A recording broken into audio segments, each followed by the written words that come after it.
رمضان کا مہینہ ہو، 4 بندے اپنی مغفرت نہیں کروا سکتے۔ کون سے 4 بندے؟ رمضان میں بھی روزہ رکھنے کے باوجود، نماز پڑھنے کے باوجود، تلاوت کرنے کے باوجود 4 انسان اپنی مغفرت نہیں کروا سکتے۔ کون سے 4 بندے بھائی؟ پتہ ہے آپ کو؟ دعا کیجئے اللہ کریم ہمارا نام ان کے اندر شامل نہ ہو۔ تو پیارے نبی حضرت محمد رسول اللہ صلی اللہ علیہ وسلم سے اگر معلوم کریں یا رسول اللہ کون لوگ ہیں جو اس رمضان میں بھی، ایسے کون لوگ ہوں گے جو یہ روزہ رکھنے کے بعد بھی، جو ان مقدس ساعتوں میں آ جانے کے بعد بھی پھر بھی اللہ ان سے راضی نہیں ہے، پھر بھی اللہ ان سے ناراض ہے، پھر بھی ان کی عبادت قبول نہیں ہے، ان کا روزہ قبول نہیں ہے اور ان کی عبادتیں نہیں اللہ تبارک و تعالیٰ مان رہا، ایسے کون لوگ ہیں؟ تو حدیث پاک میں آتا ہے ہاں ایسے بھی ہیں، مردوں میں بھی ہیں، وہ عورتوں میں بھی ہیں، جو روزہ رکھنے کے بعد بھی ایسے ہیں جیسے بھوکے ہی ہیں۔ دوستو آپ کا خیر مقدم ہے ہمارے چینل MHQ وائرل ٹاپکس پر۔ دوستو آج کے شاہی امام پنجاب مولانا عثمان لدھیانوی صاحب کے بیان کا ٹاپک ہے رمضان المبارک میں 4 لوگوں کی مغفرت نہیں ہوتی۔ اس بیان کو توجہ سے سنیے گا، بہت زیادہ فائدہ ہوگا۔ چلیے دوستو مل کر سنتے ہیں۔ بسم اللہ الرحمن الرحیم۔ شروع اللہ کے نام سے جو بڑا مہربان اور نہایت ہی رحم کرنے والا ہے۔ تمام حضرات درود پاک پڑھیے۔ اللہم صلی علی محمد وعلی آل محمد کما صلیت علی ابراہیم وعلی آل ابراہیم انکا حمید مجید۔ اللہم بارک علی محمد وعلی آل محمد کما بارکت علی ابراہیم وعلی آل ابراہیم انکا حمید مجید۔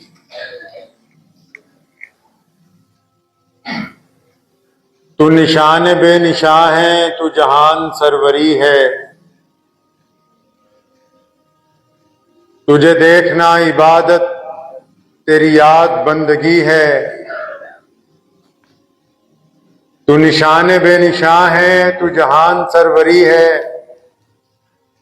تجھے دیکھنا عبادت تیری یاد بندگی ہے۔ مانا کہ پرخطا ہوں پر ہوں تو بندہ تیرا، مانا کہ پرخطا ہوں پر ہوں تو بندہ تیرا، گر چاہے تو نبھا دے تیری بندہ پروری ہے۔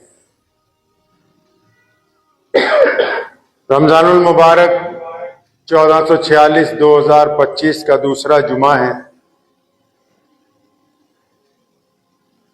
اللہ تبارک و تعالیٰ نے رمضان کے ذریعے اپنے بندوں کے ساتھ اپنی محبت کا اظہار فرمایا۔ رمضان کیونکہ عشق کا مہینہ ہے، محبت کا مہینہ ہے، پیار کا مہینہ ہے، خلوص، وفاداری، ہمدردی کا مہینہ ہے۔ اللہ تعالیٰ نے بھی اپنے بندوں کے ساتھ اس مہینے میں قدم قدم پر محبت کا اظہار کیا، ہمدردی کا اظہار کیا، ایک ایک نیکیوں کی 1500 نیکیوں کا وعدہ فرمایا۔ چھوٹے چھوٹے کاموں کو بھی اللہ کریم نے ان کا اجر بڑھا کے اپنے بندوں کے لیے انہیں خاص بنا۔ اللہ کے پیارے نبی جناب محمد صلی اللہ علیہ وسلم ارشاد فرماتے ہیں کہ اللہ کریم جو ہے وہ اپنے ایک بندے کے ساتھ، حدیث کے لفظ پر غور کرتے رہا کیجئے، کیونکہ آج کل لوگ مذہب کا چشمہ لگا کے ساری چیزیں دیکھتے ہیں اور ہر بندہ یہ سمجھتا ہے کہ جو کچھ کہا جا رہا ہے وہ صرف ہماری قوم، ہمارے ہی مذہب کے لیے کہا جا رہا ہے۔ لیکن قرآن پاک میں اللہ تعالیٰ نے متعدد جگہ، درجنوں جگہ لوگوں کو انسان کہہ کے مخاطب کیا، اور یہاں نبی علیہ السلام فرماتے ہیں، حدیث پاک کا مفہوم ہے کہ اللہ تعالیٰ اپنے ایک بندے سے، اب بندے سے مراد مرد، عورت، بچے، بوڑھے، سب، مسلمان، غیر مسلم، سب، اللہ فرماتے ہیں کہ نبی علیہ السلام نے فرمایا اللہ کہتے ہیں کہ میں اپنے ایک بندے کے ساتھ، کتنے بندے ہیں دنیا میں؟ کئی سو ارب ہیں، ہر ایک سے الگ الگ. فرمایا اللہ نے کہا ہے کہ ایک بندے کے ساتھ 70 ماؤں سے زیادہ پیار کرتا ہوں. کتنی ماؤں سے زیادہ؟ ایک ماں اپنے بچوں کو کتنا پیار کرتی ہے؟ بچہ اگرچہ بوڑھا بھی ہو جائے اور ماں موجود ہو تو ماں بار بار اس کو نصیحت کرتی ہے کہ بیٹا دھیان سے اٹھو، دھیان سے بیٹھو، اپنا خیال رکھو. اس کی تکلیف میں آپ دیدہ ہو جاتی ہے، دعائیں کرتی ہے اس کے لیے. تو اللہ تعالیٰ کی محبت کا اظہار ماں کی محبت سے ملا کے نبی علیہ السلام نے لوگوں کو سمجھانے کے لیے کیا کہ جو خدا ہے، اس پوری کائنات کو جس نے بنایا ہے، جو ہم سب کا رب ہے، وہ دنیا کے ایک انسان کے ساتھ 70 ماؤں جتنا پیار کرتا ہے. جتنی ایک ماں پیار کر سکتی ہے اس کو 70 گنا بڑھا دو.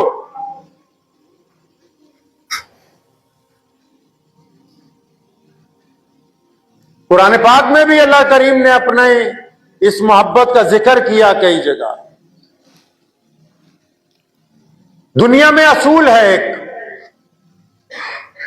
کہ لوگ خوبصورت لوگوں سے پیار کرتے ہیں، لوگ دولت مند لوگوں سے پیار کرتے ہیں، لوگ اونچے عہدے والوں سے پیار کرتے ہیں، لوگ حسن والوں کے ساتھ پیار کرتے ہیں، لوگ کسی کے پاس کوئی فن ہو اس کے ساتھ پیار کرتے ہیں، کسی سے کوئی مطلب ہو اس سے پیار کرتے ہیں، یا کوئی اللہ والا ہو، بزرگ ہو اس سے پیار کرتے ہیں، کوئی نمازی ہو، متقی ہو، پرہیزگار ہو اس سے محبت کرتے ہیں. یہ دنیا کا اصول ہے. اور اگر کوئی شراب پیتا ہو،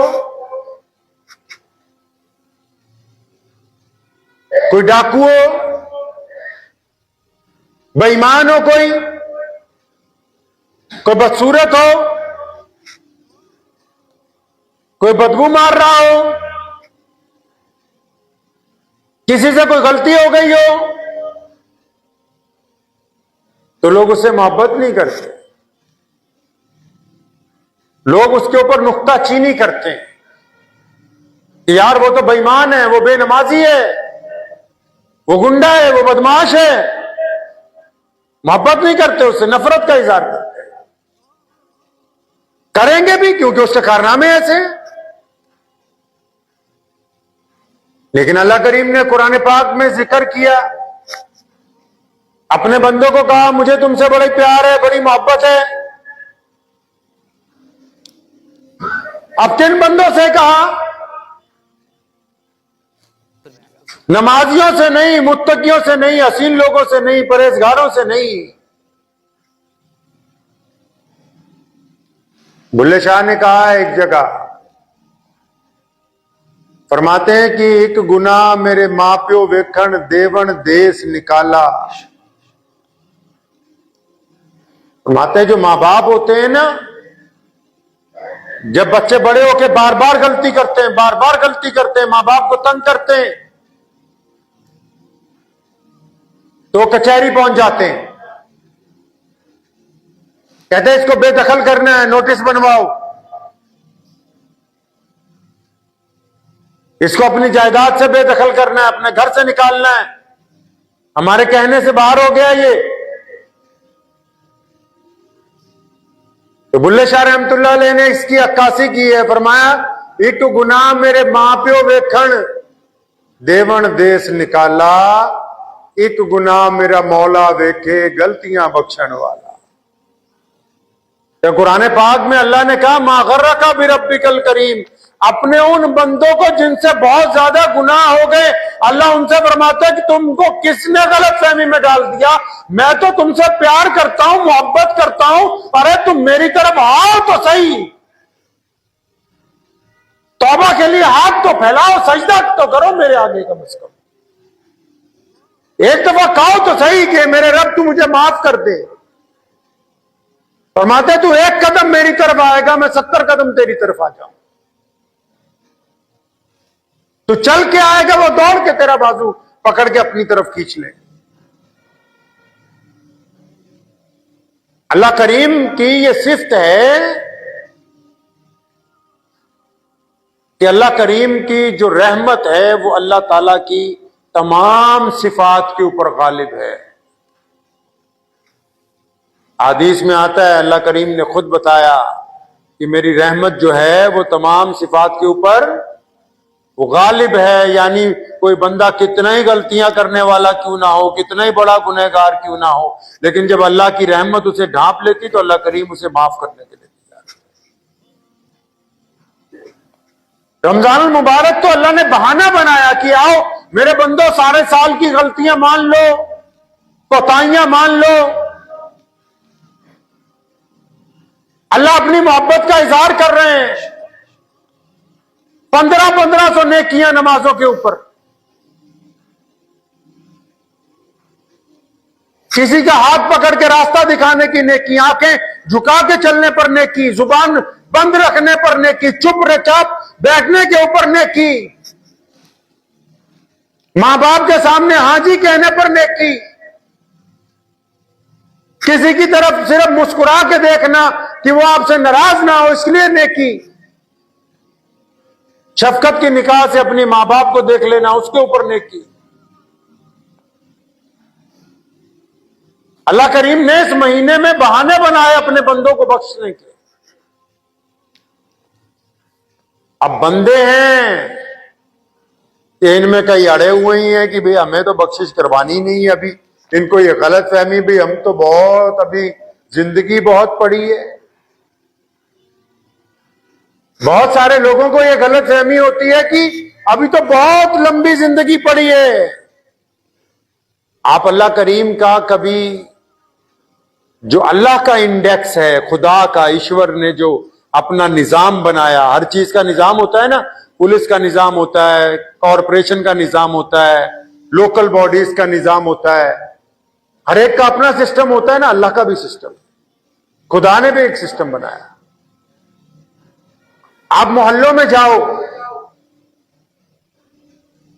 جہاں زیادہ لوگ رہتے ہیں علاقوں میں جائیے تو آپ کو سب سے زیادہ کن لوگوں کی تعداد ملے گی محلے میں؟ سب سے زیادہ آپ کو بچے نظر آئیں. کون نظر آئیں گے جی؟ سب سے زیادہ بچے نظر آئیں گے. گلی میں کھیلتے ہوئے بھیڑ لگی ہوگی بچوں کی. اچھا, بچوں کے بعد سب پھر دوبارہ زیادہ گنتی ہے تو ان کی تعداد زیادہ ہے. اگر بچوں کے بعد آپ محلے میں لوگوں کو گنو گے تو نوجوان لوگ زیادہ نظر آئیں گے, نوجوان لڑکے لڑکیاں ہر گھر میں.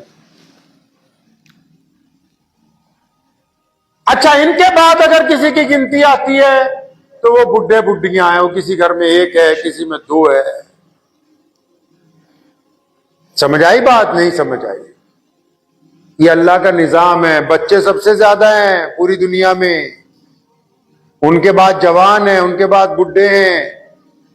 بچے اس لیے زیادہ ہیں اور جوان بچوں سے اس لیے کم ہے کیونکہ ہر ایک بچہ جوانی تک نہیں پہنچتا. ہر ایک بچہ جوان نہیں ہوتا ہے. آدھے راستے میں ساتھ چھوڑ جاتے ہیں ماں باپ کا.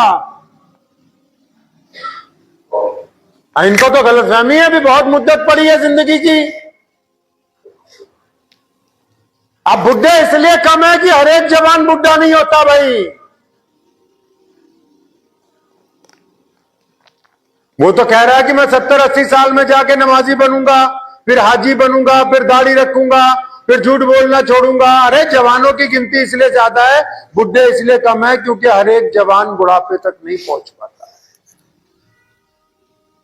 یہ نظام ہے خدا کا جس نے کائنات کو بنایا ہے. وہ جانتا ہے کہ کس کو کتنی مہلت دینی. بندے کو نہیں پتا اس بات کا. رمضان کا مہینہ ہو, 4 بندے اپنی مغفرت نہیں کروا سکتے. کون سے 4 بندے؟ رمضان میں بھی روزہ رکھنے کے باوجود, نماز پڑھنے کے باوجود, تلاوت کرنے کے باوجود 4 انسان اپنی مغفرت نہیں کروا سکتے. کون سے 4 بندے بھائی؟ پتہ ہے آپ کو؟ دعا کیجئے اللہ کریم ہمارا نام ان کے اندر شامل نہ ہو. کہیے آمین کہ ہم لوگوں کا نام ان 4 بندوں میں شامل نہ ہو. پہلے نمبر پہ ماں باپ کا نافرمان انسان، جو ماں باپ کا کہنا نہیں مانتا،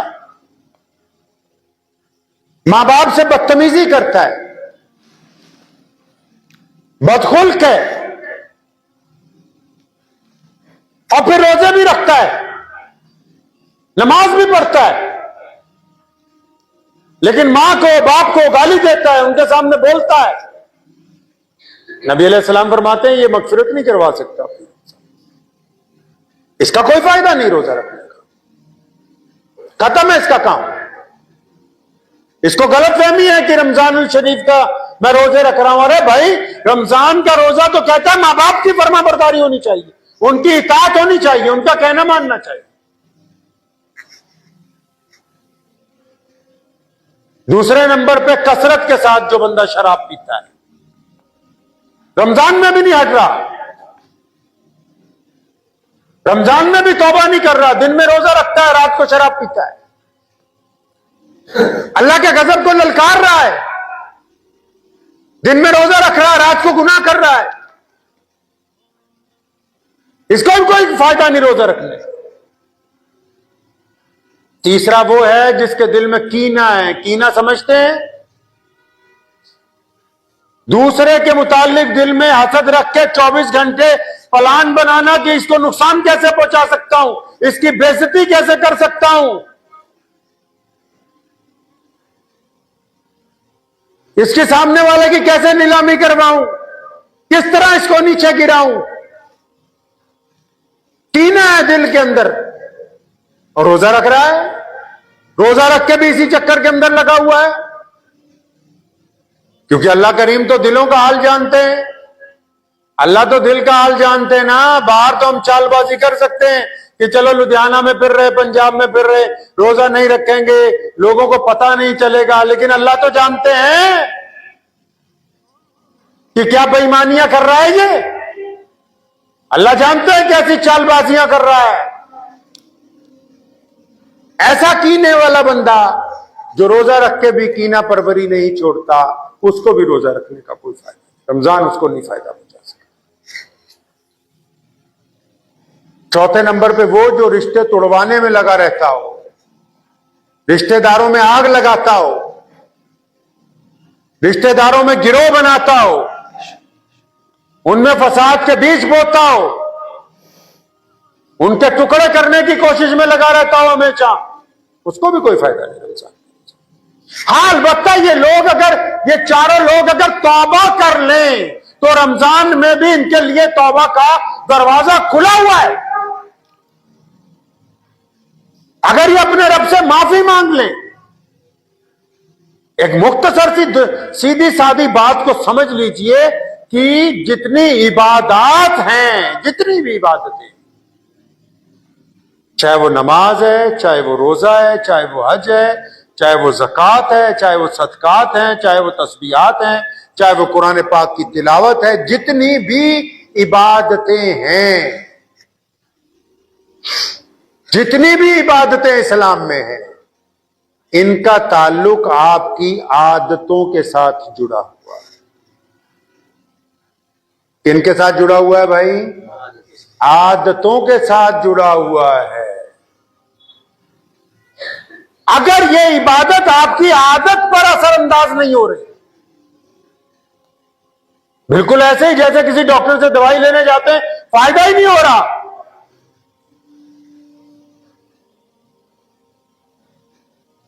اگر یہ عبادت آپ کی عادت بدلنے میں کامیاب نہیں ہو رہی، نماز کے باوجود آپ کی زبان میں تلخی ہے، سینے میں آگ بھری ہوئی ہے کہ ہاں کب موقع ملے کس کی بے عزتی کروں، کب موقع ملے کس کے ساتھ لڑ پڑوں، کب موقع ملے گھر کے اندر گنڈا گردی کروں، ماں باپ سے بے ادبی کروں، اپنی بیوی سے بدتمیزی کروں. روزہ رکھنے کے باوجود بھی آپ گناہ کر رہے ہیں, آنکھوں کا گناہ کر رہے ہیں, زبان کا گناہ, ہاتھوں کا گناہ کر رہے ہیں, موبائل پر گن دیکھ رہے ہیں. کوئی بھی عبادت اگر وہ آپ کی عادت کو نہیں بدل رہی تو سمجھ لیجئے کہ وہ عبادت قبول نہیں ہو رہی ہے. وہ خالی ریہرسل ہی کر رہے ہو, آپ اپنے دل کو تسلی دے رہے ہو بس. اگر وہ عبادت آپ کو نہیں روکتی, نماز آپ کو بدماشی سے نہیں روکتی, روزہ آپ کو جھوٹ بولنے سے نہیں روک رہا, تو بس یہ روزہ تھوڑی ہے, آپ بھوکے ہو. کسی کی بہن اور بیٹی کی طرف گندی نگاہ ڈال دے روزہ رکھ کے, آپ روزے دار تھوڑی ہو, صرف بھوکے ہو. آپ نے تو روزے کو مقصد کو پہچانا ہی نہیں. میرے والد شیخ اسلام مولانا حبیب الرحمان لدھیانوی رحمت اللہ علیہ, ان سے ہم نے ایک دفعہ پوچھا, تمام زندگی ہمارے استاد بھی وہی ہیں, کہ اگر نماز پڑھنے کے باوجود بھی گندی عادتیں نہ چھوٹے تو کیا کریں؟ کئی لوگ نماز پڑھتے ہیں نا پھر بھی گناہ نہیں چھوٹتے. تو فرمانے لگے, بیٹا اور اچھی طرح نماز پڑھو, اور دل لگا کے نماز پڑھو, اور خشوع وضو کے ساتھ نماز پڑھو. اس وقت تک اچھی طرح نماز پڑھنے کی کوشش کرتے رہو جب تک تمہاری نماز تمہیں گناہوں سے روکنے کے قابل نہ ہو جائے.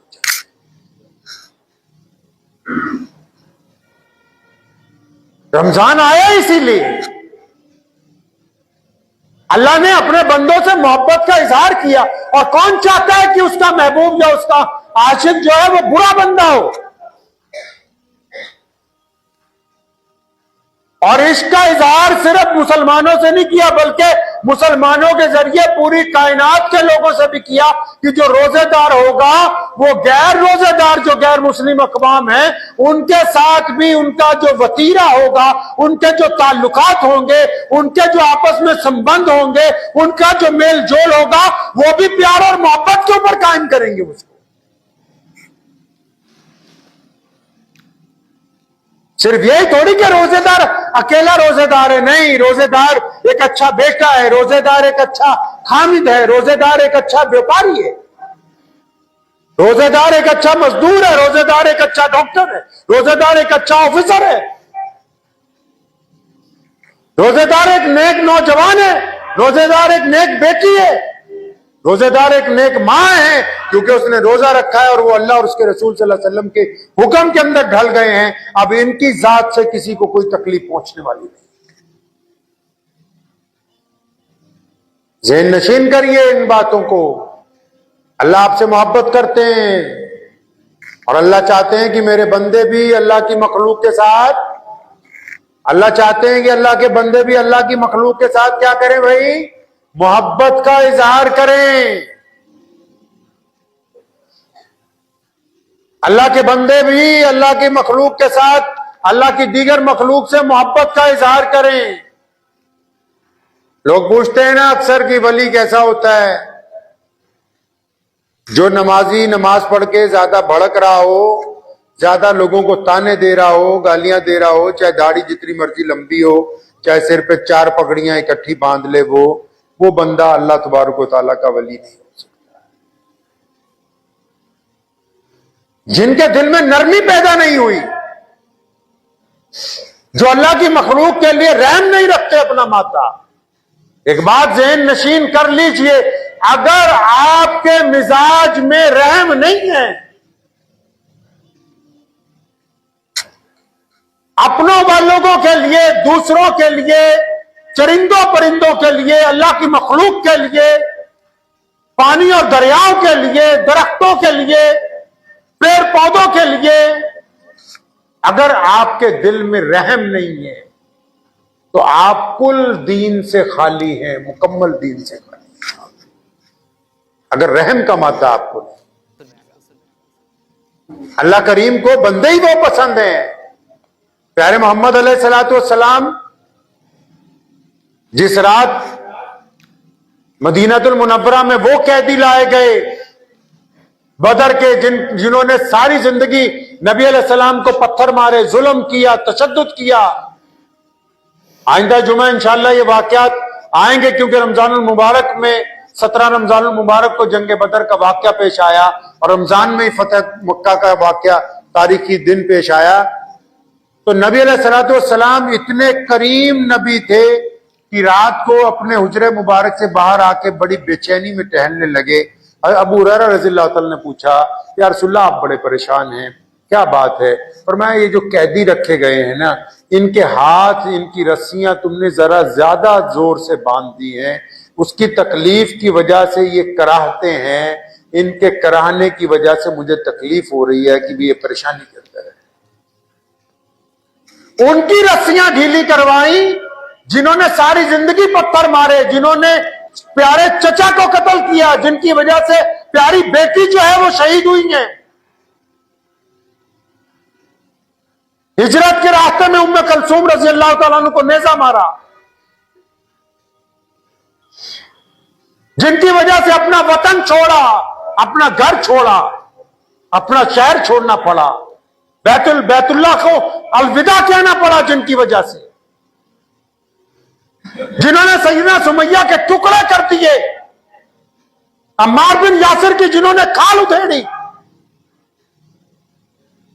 جنہوں نے سیدنا امیر حمزہ کا کلیجہ نکال کے چبایا۔ وہ قیدی جب لائے جاتے ہیں تو نبی علیہ السلام ان کا رونا بھی برداشت نہیں کرتے، ان کی رسیاں ڈھیلی کرواتے ہیں۔ اس بات سے سمجھ لو مسلمانوں کہ پیارے نبی علیہ السلام کے نزدیک، اللہ کے نزدیک بندے وہ محبوب ہیں جو طاقت میں ہونے کے باوجود، جو صلاحیت رکھنے کے باوجود، جو بدلہ لینے کی طاقت رکھنے کے باوجود اللہ کی مخلوق کو معاف کرنا پسند کرتے ہیں۔ اللہ کریم کو ہمارے پیارے نبی حضرت محمد رسول اللہ صلی اللہ تعالی علیہ وسلم جب مدینہ منورہ تشریف لے گئے تو پیارے پیغمبر جناب حضرت محمد رسول اللہ صلی اللہ علیہ وسلم کی بدولت، ان کے صدقہ طفیل امت کو دو بڑی نعمتیں اللہ تعالیٰ نے عطا فرمائی۔ مدینہ منورہ میں جب آپ صلی اللہ علیہ وسلم جا کے قیام فرما چکے تھے، وہاں رہنے لگے، تو مدینہ منورہ میں سے دو بڑی نعمتیں اللہ تبارک و تعالیٰ نے پوری دنیا کے انسانوں کے لیے عطا فرمائی۔ اس میں پہلی نعمت یہ تھی کہ اللہ تبارک و تعالیٰ نے مکہ مکرمہ میں جو بیت اللہ ہے اس کو قبلے کا درجہ عطا فرما دیا۔ پوری دنیا کے مسلمانوں کے لیے بیت اللہ کو قبلے کا درجہ عطا فرمایا۔ یہ بے قیمت نعمت اللہ تبارک و تعالیٰ کی طرف سے جو عطا ہوئی مدینہ منورہ میں پہنچنے کے بعد۔ اور دوسری نعمت رمضان المبارک کے روزے ہیں جو نبی علیہ السلام کو عطا فرما دیے گئے سن 2 ہجری میں۔ 2 ہجری میں نبی علیہ السلام کے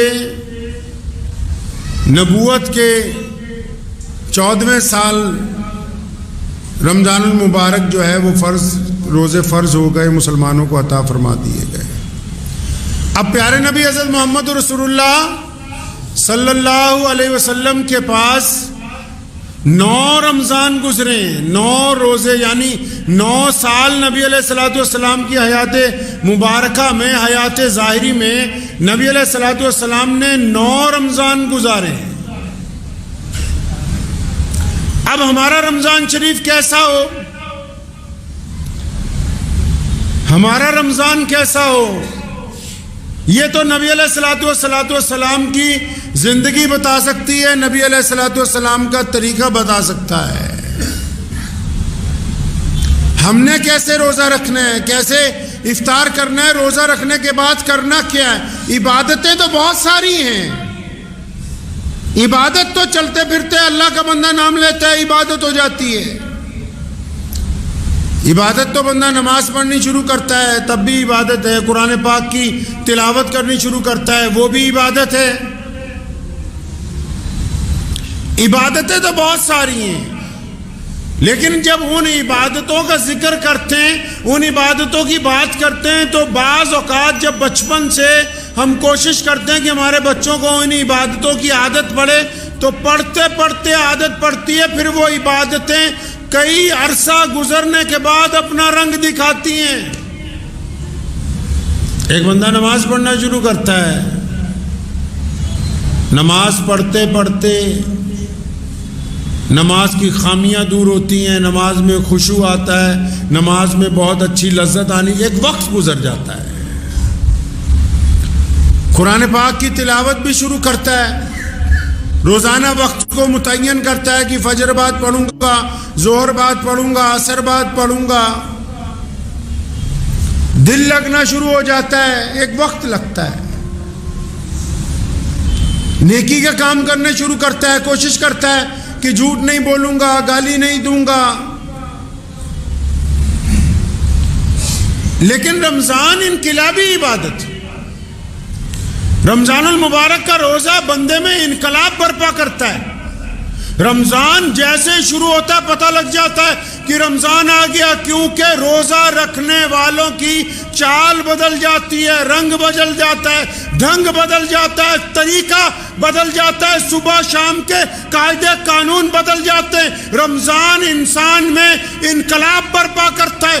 اگر کسی بندے میں رمضان کے روزے آنے پر بھی اس کی طبیعت میں کوئی تبدیلی نہیں آئی تو اس کا مطلب ابھی اس نے رمضان کو پایا نہیں۔ جنہوں نے رمضان کو پا لیا ان کی طبیعت میں انقلاب برپا ہو چکا ہے، کیونکہ روزہ تو جیسے ہی شروع ہوتا ہے یہ روزہ رکھنے والے کی طبیعت کو بدلتا ہے، ان کے طریقے کو بدلتا ہے۔ تو پیارے نبی حضرت محمد رسول اللہ صلی اللہ علیہ وسلم سے اگر معلوم کریں یا رسول اللہ کون لوگ ہیں جو اس رمضان میں بھی، ایسے کون لوگ ہوں گے جو یہ روزہ رکھنے کے بعد بھی، ایسے کون ہیں جو رمضان کا مہینہ پانے کے بعد بھی، ایسے کون ہیں جو ان مقدس ساعتوں میں آ جانے کے بعد بھی پھر بھی اللہ ان سے راضی نہیں ہے، پھر بھی اللہ ان سے ناراض ہے، پھر بھی ان کی عبادت قبول نہیں ہے، ان کا روزہ قبول نہیں ہے اور ان کی عبادتیں نہیں اللہ تبارک و تعالیٰ مان رہا، ایسے کون لوگ ہیں؟ تو حدیث پاک میں آتا ہے ہاں ایسے بھی ہیں، 4 لوگ ایسے ہیں، 4 لوگ ہیں ایسے جن کی عبادت قبول نہیں ہوتی، مردوں میں بھی ہیں وہ عورتوں میں بھی ہیں۔ 4 ایسے ہیں بد نصیب جو روزہ رکھنے کے بعد بھی ایسے ہیں جیسے بھوکے ہی ہیں۔ ایسے 4 ہیں جن کی اللہ تبارک و تعالیٰ کو بھوکا رہنا بھی پسند نہیں آیا۔ ایسے 4 ہیں جو روزہ رکھ کے بھی سجدہ کرتے ہیں، خدا کو وہ سجدہ قبول نہیں ہے۔ ایسے 4 ہیں جو لوگوں کو صدقہ خیرات بانٹتے پھر رہے ہیں، پھر بھی ان کی یہ ادا اللہ کو بھا نہیں رہی۔ کون ہے بھائی وہ 4 لوگ؟ مردوں میں بھی ہیں، عورتوں میں بھی ہیں۔ ان 4 میں سے پہلے تلاش کر لیں کہیں اللہ معاف فرمائے کہ ہم میں سے کوئی شامل تو نہیں۔ اگر ہماری گنتی ان 4 لوگوں میں ہوتی ہے تو اس کا مطلب ابھی ہم خسارے میں ہیں، ابھی ہم نقصان میں ہیں، ابھی ہم پریشانی میں ہیں۔ کون ہے وہ 4 لوگ؟ آیا کہ سب سے پہلے رمضان کے اندر اس بندے کی مغفرت نہیں ہوگی، اللہ تعالیٰ اس کی دعا قبول نہیں فرمائیں گے۔ جو بندہ شراب کا عادی ہو جائے اور رمضان کے اندر بھی شراب پینی بند نہ کرے تو اس کی مغفرت نہیں ہوگی۔ اب سارے کہنے گے شکر ہے بھائی ہم تو ان میں ہیں نہیں اکثریت، چلو ایک منزل تو پار ہوئی کہ وہ تو شرابی تو معاشرے میں بہت کم ہوتے ہیں۔ آدھوں نے شکر ادا کیا ہوگا کہ چلو جی ایک کیٹاگری میں سے تو ہم نکل گئے، پہلے والے فیس میں سے تو گاڑی آگے چل پڑی۔ فرمایا اس بندے کی بھی عبادت قبول نہیں، اس کا روزہ نہیں قبول، اس کی کوئی عبادتیں اللہ تعالیٰ کو پسند نہیں۔ یا اللہ کس کی پسند نہیں؟ نبی علیہ السلام نے فرمایا جو بندہ اپنے ماں باپ کا نافرمان ہے، جو بندہ اپنے ماں باپ کے آگے بدتمیزی کرتا ہے، جو بندہ اپنی ماں کا کہنا نہیں مانتا، جو اپنے باپ کا کہنا نہیں مانتا، جو من مرضیاں کرتا پھرتا ہے، جس نے ماں باپ کی رضامندی حاصل نہیں کی، رمضان میں اس کی مغفرت نہیں ہو سکتی ہے۔ پھنس گئے بہت سارے لوگ، کئیوں کی گاڑی رک گئی ہے، بڑی بدتمیزی کرتے ہیں باپ کے ساتھ، بڑی سخت لہجے میں بولتے ہیں ماں کے ساتھ کہ پتہ نہیں تجھے میں نے روزہ رکھا ہوا ہے۔ ایسے روزے کا کیا کرنا جو روزہ قبولیت جن سے ہونا ہے، جن کی وجہ سے روزہ قبول ہوگا، جن کے ادب کی وجہ سے روزہ قبول ہوگا، جن کے آگے نظریں جھکانے سے روزہ قبول ہوگا، جن کے پاؤں دبانے سے روزہ قبول ہوگا، تو ان سے بدتمیزی کرتا پھرتا ہے۔ ایسے بندے کی رمضان میں مغفرت نہیں ہو سکتی ہے۔ چنگے چنگے لوگ، اچھے اچھے لوگ جو باہر دنیا میں بڑے ولی بنے نظر آتے ہیں، ماں باپ کا احترام نہیں کرتے، اپنے ماں باپ کے پاؤں نہیں دباتے۔ ایک صاحب تھے بڑے معمولی سے دیندار، اور جو دعا کرتے تھے قبول ہو جاتی تھی، اور حالانکہ کئی گناہ بھی کر دینے تو بڑے حیران ہوئے امام صاحب، پوچھنے لگے تو کرتا ایسا کیا ہے؟ کہتا میں نے تو آج تک یہ دیکھا ہے جو بھی مانگا ہے وہ قبول ہو جاتا ہے۔ کہاں جا کے مانگتا ہے؟ تو نماز پڑھتا ہے نکل جاتا ہے، کوئی لمبی دعائیں نہیں مانگتا۔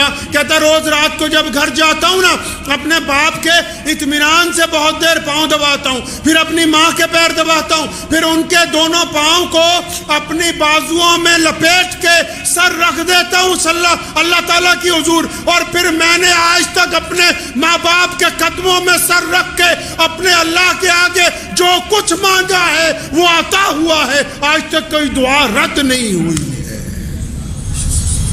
خود پیارے پیغمبر کہیے صلی اللہ علیہ وسلم نے فرمایا کہ اگر میری امی زندہ ہوتی اور بلال تکبیر کہتے میں نماز کے لیے چلا جاتا، مصلی پہ کھڑا ہو جاتا، اور فرمایا میری والدہ آواز مارتی محمد، تو فرمایا میں نماز چھوڑ کے اپنی ماں کے پاس جاتا۔ اب جو لوگ اس گناہ میں ملوث ہیں رمضان میں بھی، کتنا خوبصورت موقع ہے، کتنے پیارے دن ہیں، کتنی پیاری راتیں، کتنا پیارا ساتھ ہے، اور اب تو اللہ تعالیٰ نے کتنی آسانی کروا دی کہ یہی جو واٹس ایپ ہے، یہی جو آپ کے ہاتھ میں موبائل پکڑا ہوا ہے، اگر ماں باپ دور بھی ہیں تو معافی کے چند جملے ندامت کے آنسوؤں کے ساتھ واٹس ایپ پہ ریکارڈ کر کے بھیجنے ہیں، چند باتیں فون پہ اپنی ماں سے کرنی ہے، اپنے باپ سے کرنی ہے، اور ماں باپ میں اللہ نے مادہ رکھا ہے معاف کرنے کا۔ اگر روزے دار اپنے والدین کو راضی کر لے گا تو پھر اللہ تبارک و تعالیٰ اس کا روزہ قبول کر لیں گے انشاءاللہ۔ اور جنہوں نے ماں باپ کو ستایا بہت ہے نا، اور ماں باپ چلے گئے دنیا میں سے، بڑی بدتمیزیاں کی ماں باپ کے ساتھ، روزانہ ہر ایک نماز کے بعد، روزانہ صبح کو، دوپہر کو، شام کو، افطار کے وقت، سحری کے وقت کثرت سے اپنے ماں باپ کے لیے مغفرت کی دعائیں مانگیں، کثرت سے اپنے ماں باپ کے لیے قرآن پاک پڑھ کے ان کو اصال ثواب کریں، تب بھی اللہ تبارک و تعالیٰ راضی ہو جائیں گے جب آپ بار بار اپنے ماں باپ کی مغفرت کی دعائیں مانگیں گے۔ بغیر ماں باپ کی رضامندی کے یہ روزہ آگے چلنے والا ہے نہیں۔ اب تیسرا بندہ بھی ہے بھائی، تیسرا بندہ بھی ہے جس کا کام پھنسا ہوا ہے۔ ایک اور ہے جس کا روزہ قبول نہیں ہو رہا۔ کون ہے بھائی تیسرا بندہ؟ کون پھنس گیا؟ اب تیسرا بندہ وہ ہے جو رشتہ داریوں میں درار ڈالتا ہے، جو صبح شام رشتہ داریاں توڑتا ہے، جو رشتہ داروں کو دھمکیاں دیتا ہے، جو قطع رحمی کرتا ہے، جن کو اللہ اور اس کے رسول صلی اللہ علیہ وسلم نے آپ کے قرابت دار بنایا ہو، صبح شام صرف انہی کی برائیاں، صبح شام ایک رشتہ دار کو دوسرے رشتہ دار سے لڑاتا ہے، صبح شام اپنے پاس سے ایک خواب بناتا ہے کہ وہ رشتہ دار میرے خلاف ایسا کر رہا ہوگا، پھر دوسرے کو بتاتا ہے کہ اس کے خلاف یہ کرو، یہ سارا دن روزہ رکھتا رہے، نماز نماز پڑھتا رہے, صدقے دیتا رہے, جب تک قطع رحمی کے معاملے کے اندر رسول اللہ کی پیروی اختیار نہیں کرتا, رشتہ داروں میں درار ڈالنی بند نہیں کرتا, تب تک اس کا روزہ قبول ہونے والا ہے نہیں. آسیدہ سمجھا کہ نہیں, سویر نو سحری کرنی ہے بہترین, اور شام نو ودیا روزہ کھولنا, ہو گیا روزہ. بڑی مشکل ہے ڈگر پن گھٹ کی, اتنا آسان بھی نہیں ہے مسلمان ہونا. اعلیٰ ترین قوم ہے دنیا کی, اسلام آج دنیا کا سب سے بڑا مذہب ہے. کائنات میں اللہ تعالیٰ نے سب سے زیادہ عزتیں, طاقتیں, دولت, روئے زمین کے خطے, سب کچھ اس قوم کو عطا فرمایا.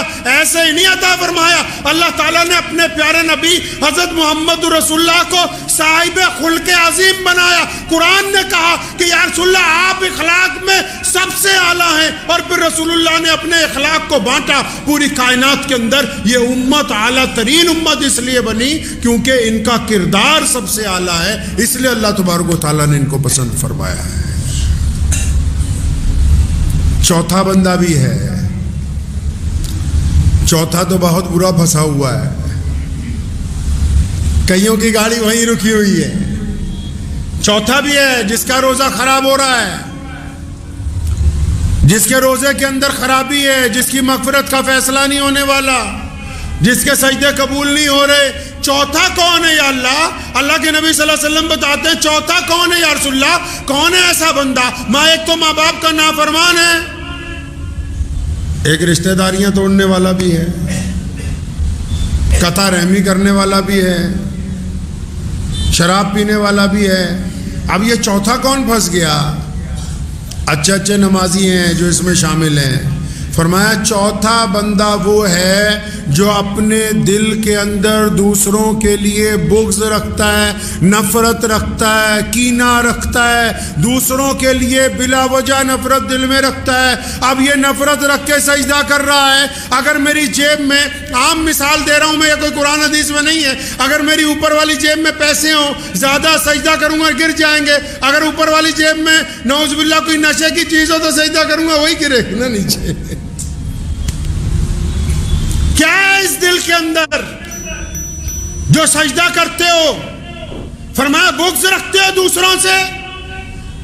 دونوں صورتوں میں, چغلی کو, غیبت کو, بہتان کو ایک ہی کیٹیگری میں محمد رسول اللہ نے رکھا. مان لیا کہ وہ بندہ شرابی ہے, مان لیا کہ اس بندے میں خرابی ہے, مان لیا چور ہے, ڈاکو ہے, عیاش ہے, بدماش ہے, لیکن اگر یہ بات تم اس کے منہ پہ کہتے اس کو برا لگتا کہ نہیں لگتا؟ برا لگتا. وہ تم سے لڑ پڑتا. تم منہ پہ اس لیے نہیں کہتے کہ منہ پہ کہوں گا تو یہ لڑ پڑے گا.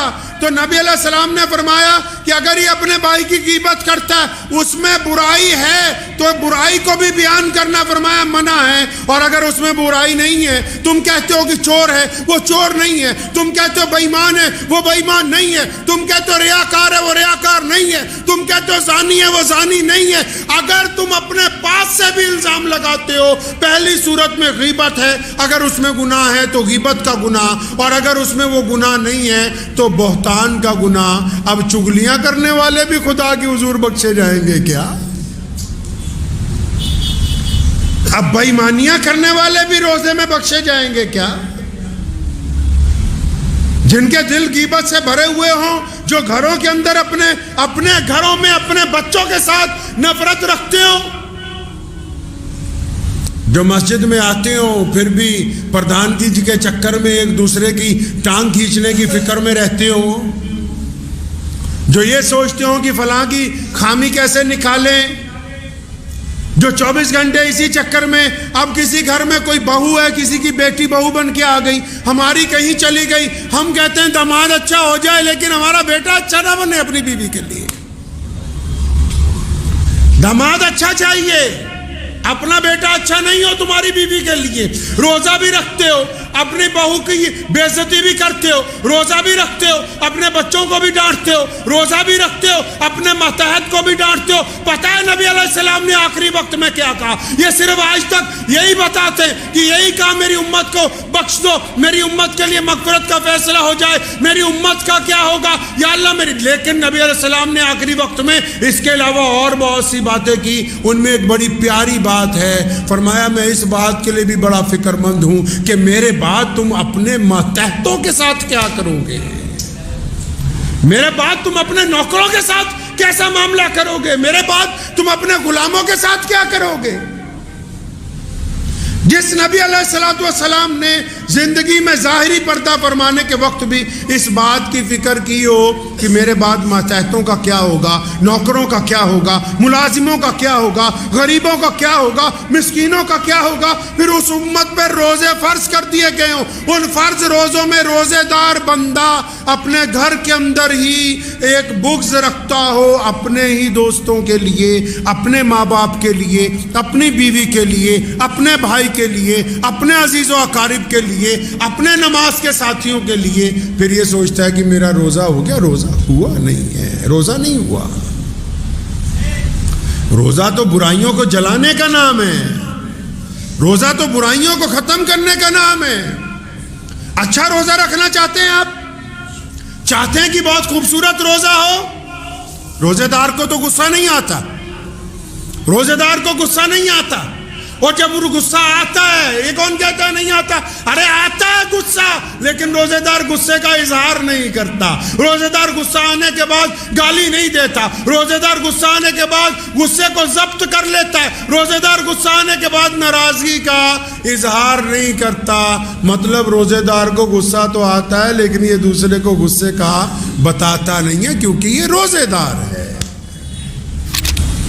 اور لیکن جو لوگ روزہ رکھنے کے بعد غیبت کرتے ہیں، روزہ رکھنے کے بعد چغلی کرتے ہیں، روزہ رکھنے کے بعد کسی کی بیٹی کی طرف غلط نگاہ سے دیکھتے ہیں، روزہ رکھنے کے بعد ٹھگی کا پلان بناتے ہیں، روزہ رکھنے کے بعد بے ایمانی کرتے ہیں، روزہ رکھنے کے بعد گھروں میں اپنی بہنوں کو، بیٹیوں کو، بہوؤں کو تانے مارتے ہیں، روزہ رکھنے کے بعد گھر کی اگر عورتوں کو بھی کہتا ہوں، بیٹیوں کو بھی، بہنوں کو بھی، اور جنیاں مرضی تسبیحاں کرتے رہو، جب تک لوگوں کا دل دکھانا بند نہیں کرو گے کوئی تسبیح قبول نہیں ہوگی،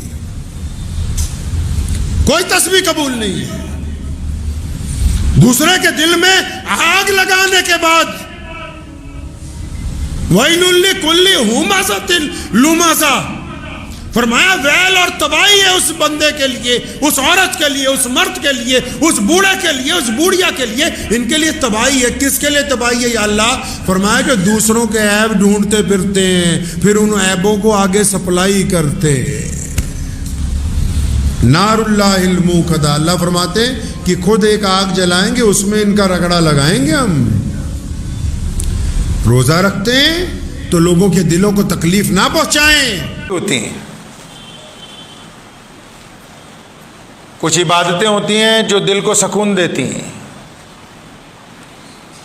کچھ عبادتیں ہوتی ہیں جو انسان کے قلب کے اندر تسکین نازل کرتی ہیں،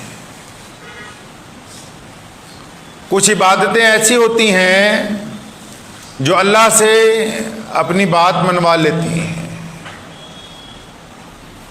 روزے میں یہ ساری خصوصیات ایک ساتھ ہیں،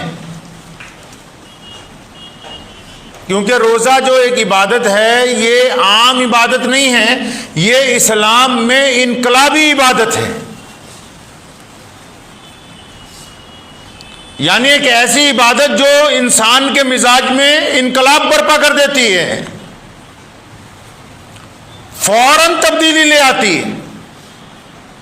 کئی عبادتیں ہیں نا جو کرتے کرتے آہستہ آہستہ تبدیلی آتی، تسبیح کرتے ہیں کچھ دن بعد اثر آنا شروع ہوتا ہے، نماز پڑھنا شروع کرتے ہیں آہستہ آہستہ عادت بڑھتی ہے. روزہ تو ادھر رکھا اور فوراً جسم کے اندر، روح کے اندر، مزاج کے اندر، طبیعت کے اندر فوراً تبدیلی آ جاتی ہے. تو یہ انقلابی عبادت ہے. کون سی عبادت ہے جی؟ انقلابی عبادت ہے. اس عبادت میں باقی کی تمام چیزیں شامل ہیں.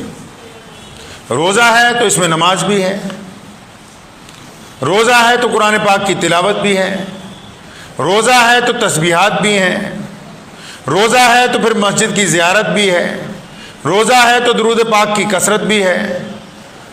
یہ ایک ایسی عبادت رسول کریم صلی اللہ علیہ وسلم کو اللہ کریم نے عطا فرمائی کہ جو انسان کے مزاج میں انقلاب برپا کر دیتی ہے۔ اب جو لوگ روزہ رکھ رہے ہیں، اگر ان کے مزاج میں انقلاب برپا نہیں ہوا ہے، تبدیلی نہیں آئی، تو اس کا مطلب ابھی روزہ ہوا ہی نہیں ہے۔ رمضان کے 3 عشروں میں اس کو تقسیم کیا گیا رمضان المبارک کو۔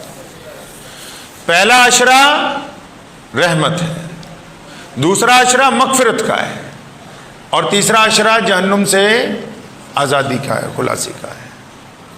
لیکن روزہ رکھوایا کیوں ہے؟ اور رسول کریم صلی اللہ علیہ وسلم کو اتنی بڑی عبادت اللہ تبارک و تعالیٰ نے عطا کیوں فرمائی؟ ہم روزہ رکھتے کیوں ہیں؟ اگر کوئی غیر مسلم دوست ہم سے پوچھے کہ آپ روزہ کیوں رکھتے ہیں تو کیا جواب ہے اس کا؟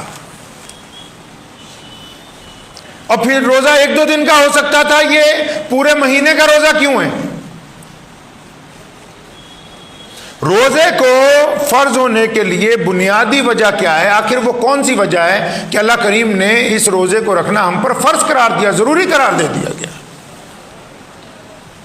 روزے دار کے لیے ہم جو بھی کام کرتے ہیں، چاہے وہ کاروبار ہو، چاہے وہ دنیاوی ہو، چاہے وہ دینی ہو، جو بھی کام کرتے ہیں اس کی بنیادی وجہ ہمیں معلوم ہونی ضروری ہے۔ بنا وجہ کے معلوم ہوئے وہ کام پائے تکمیل تک نہیں پہنچ سکتا ہے۔ سن 2 ہجری میں 29 شعبان کو 622 عیسوی بنتی ہے، ستمبر کا مہینہ ہے، اور رسول کریم صلی اللہ علیہ وسلم کے لیے اللہ تبارک و تعالیٰ کا حکم آتا ہے کہ ہم نے روزے فرض کر دیے گئے۔ کیوں فرض کر دیے گئے؟ فرمایا تاکہ یہ جو روزے دار ہیں، یہ جو ایمان والے ہیں، یہ متقی بن جائیں، پرہیزگار بن جائیں، اچھے بندے بن جائیں، ان کی روح بہت پیاری ہو جائے، ان کے چہروں کی طرح ان کے دل منور ہو جائیں۔ فرمایا اس لیے روزے فرض کیے ہیں تاکہ ان کے اندر تقوی آ جائے، اور پھر یا اللہ 30 دن کے کر دیے، فرمایا تاکہ ان کو نیکی کرنے کی عادت پڑ جائے۔ سونے رسول نے فرمایا نا کہ روزہ ڈھال ہے، فرمایا روزہ ڈھال ہے، تلوار کے ساتھ ڈھال ہوتی ہے نا جی، فرمایا روزہ ڈھال ہے مومن کے لیے۔ اور کب تک ڈھال ہے یہ؟ فرمایا جب تک یہ اس کو پھاڑ نہیں دیتا، جب تک مومن ڈھال کو پھاڑ نہیں دیتا تب تک یہ روزے دار کے لیے اچھی ہے۔ کہ یا رسول اللہ کیسے ڈھال ہے؟ فرمایا روزہ انسان کو زنا سے روکتا ہے، روزہ انسان کو برائی سے روکتا ہے، روزہ جھوٹ بولنے سے روکتا ہے، روزہ نگاہ کو گندی کرنے سے روکتا ہے، روزہ بے ایمانی سے روکتا ہے، روزہ ریاکاری سے روکتا ہے، روزہ غیبت کرنے سے روکتا ہے، روزہ مکاری سے روکتا ہے، روزہ حرام چیز سے روکتا ہے، روزہ حرام کاروبار سے روکتا ہے۔ اگر اتنی تمام باتیں، اگر ان میں سے کچھ کام روزے دار کرتا ہے تو وہ ڈھال پھٹ گئی، مطلب روزہ اس کا خراب ہو گیا ہے۔ خود فرمایا نا رسول اللہ نے کہ آپ کے بھوکے رہنے سے اللہ کو کچھ فائدہ نہیں، آپ اگر بھوکے ہیں اللہ کو کچھ فائدہ نہیں ہے اس سے، آپ پیاسے ہیں تو اللہ کو کچھ فائدہ نہیں ہے۔ یہ تو اللہ تعالیٰ نے دکھایا ہے تمام دنیا کو بھی، فرشتوں کی بھی۔ دیکھو وہ بندہ جو تمام کام جو جائز ہے کر سکتا ہے، اور جب میں نے اس کو روک دیا کہ جائز بھی نہیں کرنے اور ناجائز بھی نہیں کرنے، تو اپنے حلق سے نیچے پانی کا قطرہ نہیں اترنے دیتا۔ تو یہ روزے دار کی وہ صفت ہے جس پہ اللہ تعالیٰ مسکراتے ہیں۔ کل ایک صاحب نے رات عشاء کے بعد مجھے بڑا خوبصورت سا سوال پوچھا، خوبصورت بھی تھا افسوسناک بھی تھا۔ کہنے لگے دکان پہ ہوتا ہوں تو کئی بار روزہ رکھ کے بھی جھوٹ بولنا پڑتا ہے، تو روزہ ہو جائے گا؟ آج کل ٹرینڈ ہو گیا نا، لوگ سوچتے ہیں مولوی سے کچھ رعایت مل جائے۔ بہت سارے مولوی بھی ڈرتے ہیں، کہتے ہیں سرمایہ داروں کے خلاف بولیں گے تو پتہ نہیں شاید چندہ دینا بند کر دیں گے۔ روزہ تو ہے ہی جھوٹ کو روکنے کے لیے، روزہ بنایا ہی انسان کے اندر سے بیماری کو نکالنے کے لیے۔ اب آپ ڈاکٹر کو بولیں کہ جناب مجھے شوگر ہے، دوائی تو آپ کی کھاتا رہوں گا، صبح شام گلاب جامن کھا لوں ساتھ میں؟ ایسا پوچھا جا سکتا ہے کسی ڈاکٹر سے؟ کہ کسی بندے کو کوئی چیز منع کی گئی ہو کھانے پینے کی اور اس کے بعد بھی وہ کہے نہیں جی دوائی بھی کھاؤں گا اور بد پرہیزی بھی کروں گا، تو کیا وہ کامیاب ہو سکتا ہے وہ بندہ؟ تو وہ روزے دار کیسے کامیاب ہو سکتے ہیں جو روزہ بھی رکھیں، جھوٹ بھی بولیں، روزہ بھی رکھیں، ماں باپ سے بدتمیزی بھی کریں، روزہ بھی رکھیں، بیوی کے ساتھ بھی نہ بنتی ہو، روزہ بھی رکھیں، دوستوں کے بے ایمان ہو، روزہ رکھیں، پڑوسی سے سلام دعا نہ ہو، ان کو کہہ کون رہا ہے کہ تم روزہ رکھو بھائی؟ روزہ تو کہتے ہیں رک جانے کو، ہر اس چیز سے رک جانا جو اللہ نے منع کی ہو۔ کوئی بندہ پسند کرتا ہے کہ اس کی بیٹی گھر میں بیٹھی ہو، کوئی اس کا جاننے والا آیا ہو، وہ دل میں زنا کا ارادہ کرے، کوئی پسند کرتا ہے اس بات کو؟ جب وہ اپنی بیٹی کے لیے، اپنی بیوی کے لیے، بہن کے لیے پسند نہیں کرتا تو پھر وہ دوسرے کے لیے کیسے پسند کر سکتا ہے؟ کوئی دکاندار یہ پسند کرتا ہے کہ اس کا نوکر اس کے ساتھ بے ایمانی کرے؟ نہیں پسند کرتا، تو پھر وہ کیسے یہ پسند کرتا ہے کہ دوسرے کے نوکر کو بے ایمانی کے لیے سمجھایا جائے کہ اپنے مالک سے بے ایمانی کرو؟ کیا کوئی بندہ پسند کرتا ہے کہ اس کی بیوی اس کے ساتھ بے وفائی کرے؟ جب وہ اس بات کو نہیں پسند کرتا پھر وہ یہ کیوں چاہتا ہے کہ کسی اور کی اہلیہ جو ہے وہ اس کے ساتھ بے ایمان ہو جائے؟ اسلام نے عبادات کو انسان کے مزاج سے جوڑا، اس بات کو اطمینان سے سمجھ لے ہر بندہ۔ اسلام دولت کا مذہب نہیں ہے۔ آج پوری دنیا میں سب سے بڑا مذہب اسلام ہے۔ پوری دنیا کا کوئی ایسا رنگ اور نسل کا بندہ بتاؤ جس میں کلمہ لا الہ الا اللہ محمد رسول اللہ پڑھنے والے نہ ہو، تو یہ کیسے ممکن ہو گیا بھائی؟ یہ صرف چندے سے ممکن ہو گیا ہے؟ صرف لڑائیوں سے ممکن ہو گیا ہے؟ پاور سے ممکن ہو گیا ہے؟ یہ ایسے ممکن نہیں ہوا۔ رسول اللہ صلی اللہ علیہ وسلم نے انسانوں کی تعمیر کی۔ کس کی تعمیر کی جی؟ انسانوں کی تعمیر کی ہے۔ روزہ ایک انقلابی عبادت ہے۔ ادھر روزہ رکھا مزاج میں انقلاب برپا ہو جاتا ہے کہ آج میں نے سارا دن بھوکا رہنا ہے، آج میں کسی سے ناراض نہیں ہو سکتا ہوں، آج میں کسی سے ٹھگی نہیں مار سکتا ہوں، آج میں کسی سے زیادتی نہیں کر سکتا ہوں، آج مجھے ہر ایک بندے سے نرمی سے پیش آنا ہے۔ روزہ رکھنے کے بعد آنکھیں جھک جاتی ہیں، روزہ رکھنے کے بعد زبان میں مٹھاس پیدا ہو جاتی ہے، اسی کا نام تو روزہ ہے۔ روزہ دار جب مسجد میں آتا ہے اور اس کا گناہ ایسے جھڑ رہے ہوتے ہیں جیسے سوکھے پتوں کو آگ لگا دی گئی ہو، اور اللہ تعالیٰ اس عبادت پہ اپنے بندے پہ فخر کرتے ہیں۔ عبادتوں میں اگر کوئی عبادت ہے جس پہ اللہ بندے پر فخر کرتے ہو، جس پر یہ کہتے ہو کہ دیکھو میرے اس بندے کو کہ یہ صبح سے شام تک رکا ہوا ہے، تمام برائیوں سے، بھوک سے، پیاس سے، اپنی بیوی سے رکا ہوا ہے، تو اللہ تعالیٰ فخر کرتے ہیں اس بندے کے اوپر۔ تمام عبادتوں میں روزہ ایک ایسی عبادت ہے صرف۔ اور سونے رسول حضرت محمد رسول اللہ صلی اللہ علیہ وسلم نے ہمیں سکھایا ہے کہ روزہ ہمیں پورے سال کے لیے تیار کرتا ہے۔ ہم رنگ روگن کرتے ہیں نا، پورے سال گھر چمکتا رہتا ہے۔ کوئی کام کرتے ہیں سال میں، کوئی گاڑی کو ورک شاپ میں بیچتے ہیں کہ دوبارہ تیار ہو جائے، تو یہ مہینہ ہماری ورک شاپ کا مہینہ ہے۔ بچوں کو کیمپنگ کے اوپر بھیجتے ہیں کہ کوئی سیکھ کے آئیں گے، یہ ہماری کیمپنگ کا مہینہ ہے۔ افسران کو ٹریننگ پر بھیجتے ہیں کہ ان کو پتہ لگے لوگوں سے معاملہ کیسے کرنا ہے، ہماری ٹریننگ کا مہینہ ہے۔ اس مہینے میں نہیں سیکھیں گے تو پھر کب سیکھیں گے بھائی؟ اس مہینے میں اکرام مسلم نہیں آئے گا تو کب آئے گا؟ ایک بات نوٹ کر لو، پلے سے باندھ لو اطمینان سے۔ جس کو روزہ رکھ کے بھی غصہ آتا ہے نا، روزہ رکھ کے بھی جو اکڑتا ہے، روزہ رکھنے کے بعد بھی جس کے ماں باپ کو اس سے ڈر لگتا ہے، روزہ رکھنے کے بعد بھی جو بے ایمانی نہیں چھوڑ رہا، روزہ رکھنے کے بعد بھی نماز نہیں پڑھتا ہے، روزہ رکھنے کے بعد بھی لوگوں کو زنا کی نگاہ سے دیکھتا ہے، روزہ رکھنے کے بعد بھی جھوٹ بولتا ہے، لکھ کے لے جائیے دل کی تختی پر، ایسے بندے کا روزہ ہو ہی نہیں سکتا، ہو ہی نہیں سکتا کسی کی۔ روزہ نہیں ہے اس کا، اس کو غلط فہمی ہے کہ میں نے روزہ رکھا ہے، وہ بھوکا اور پیاسا ہے، بس روزہ نہیں رکھا ہے اس نے۔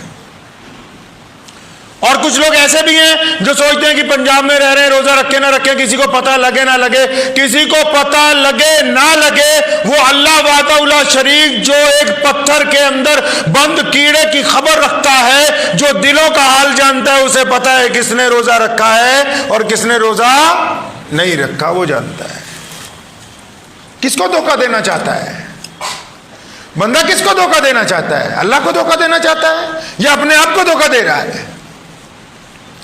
جو لوگ ریاکاریاں، بدگمانیاں اور بےایمانیاں کر رہے ہیں وہ کس کو دھوکہ دے رہے ہیں؟ وہ رشتہ داروں کو دھوکہ نہیں دے رہے، وہ کاروبار میں سامنے والے کو دھوکہ نہیں دے رہے، وہ اللہ تبارک و تعالیٰ کو دھوکہ نہیں دے رہے، وہ اپنے آپ کو دھوکہ دے رہے ہیں. خود دھوکے میں ہیں کیونکہ یہ دھوکہ ایک دن ان کی طرف لوٹ کر آنے والا ہے. یہ کہیں نہیں جائے گا ان کو چھوڑ کے. یہ جائے گا نہیں کہیں چھوڑ کے. روزہ بھی رکھا ہو تو مزہ تب ہے کہ روزے دار کے مزاج میں نرمی آ گئی. روزہ رکھا ہو مزہ تب ہے کہ رات کو اٹھ کے اللہ تعالیٰ کے حضور عبادت کرتا ہو کہ یا اللہ جو خطائیں، جو لغزشیں مجھ سے ہو گئی وہ معاف کر دیں. روزہ رکھا ہو تو جن سے ناراضگیاں ہوں کم از کم ان کو فون کر کے بولے کہ رمضان کا مہینہ ہے، میرا دل آپ کے لیے صاف ہے، آپ بھی اللہ کے لیے مجھے معاف کر دیں. روزہ رکھا ہو تو ٹوٹے ہوئے رشتوں کو جوڑ دے. روزہ رکھا ہو تو پڑوسی کے ساتھ گلے مل لے. روزہ رکھا ہوا ہو تو غریب جو آ جائے دروازے تک اس کو خالی نہ لوٹائے. روزہ رکھا ہوا ہو تو اذان کے بعد کاروبار چھوڑ کر اللہ تعالیٰ کے حضور دوڑتا ہوا پہنچ جائے. تو روزے کا لطف تو تبھی ہے کہ جب روزے کے تمام تقاضوں کو انسان پورا کرے گا. اگر تقاضے پورا نہیں کرے گا تو رمضان کے روزے رکھنے کا کوئی فائدہ نہیں. تو امید ہے شاہی امام پنجاب مولانا عثمان لدھیانوی صاحب کا یہ بیان آپ کو بہت زیادہ پسند آیا ہوگا. بیان پسند آیا ہو تو ویڈیو کو لائک، شیئر اور چینل کو سبسکرائب کرنا بالکل نہ بھولیے گا. چلیے ملتے ہیں کسی اور ویڈیو میں. والسلام علیکم ورحمۃ اللہ وبرکاتہ.